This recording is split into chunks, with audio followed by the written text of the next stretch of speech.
Greetings, I'm Nancy Plants. Welcome to another video, and today this is kind of part 2 of my Loma Linda Tuno review. My first review, I made a tuna salad out of it, and I really wasn't a big fan. So this time I'm gonna make a tuna casserole, and step 1 is a tofu sour cream. So it's tofu, a little brown mustard, a little bit of apple cider vinegar.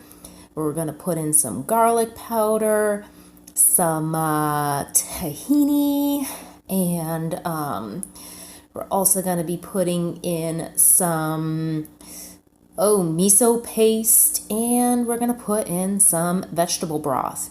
You could also just use water. And nutritional yeast. Oh, I almost forgot that. That is the key ingredient, guys. So I'm going to blend this up. And while I was blending it up and looking at my phone, I realized, wow, look at this double chin.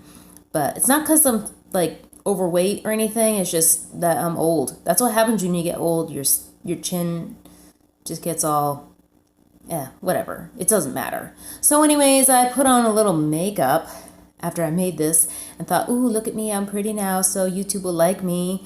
And now I'm gonna make a sexy cream of mushroom soup, because when you're vegan, you can't just open up a can of cream of mushroom soup. That's full of dairy and death. So I'm gonna pour a bunch of olive oil in the bottom of a pan and warm that up. And then I'm gonna be adding in some vegetables. So I'm gonna put in some onion, mushrooms, and celery, and we're gonna saute those up. So I used to make tuna casserole pretty frequently. Tuna and dairy and all those sorts of things, and it's kind of like oh look, I cut my finger. Yeah, I cut that earlier that day. Good times. And it's kind of like a mom thing to make, I guess. It's a casserole. I mean, casseroles, they're lame but like good at the same time. So I'm going to add in some salt, and we're going to add in a butt ton of black pepper, and then we're going to be adding in some thyme, because we got time for that. And then we're going to be adding in some garlic powder, because I don't chop garlic. I ain't got time for that. Yeah, I know. Listen, I'm a mom. I'm super lame. Anyway, so we are going to cook that up at medium-high temperature and keep an eye on it, keep stirring until it turns golden. And then we're going to add in, some flour. A couple of tablespoons of flour to make a roux. Ooh. Look at that roux. So yeah, this is a little bit more work than opening up a can of tuna and opening up a can of cream of mushroom soup. But I'll tell you, it's worth it, because cows didn't have to be forcibly impregnated, and fish didn't have to die. That's pretty cool. So gonna add a little broth to that cooked flour kind of thing, and just keep adding broth as it thickens up, and keep stirring it and stirring it and stirring it, and it'll get all steamy. And then we are going to add in our vegan sour cream that we made. We made way more than we need for this recipe, but guess what? It's really nice to have vegan sour cream on hand for things like salsa and chips and tacos, stuff like that.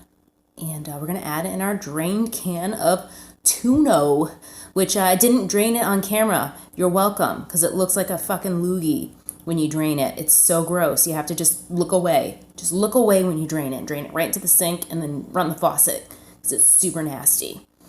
So anyway, to that, we're going to add in some frozen peas. And these just have to, warm up.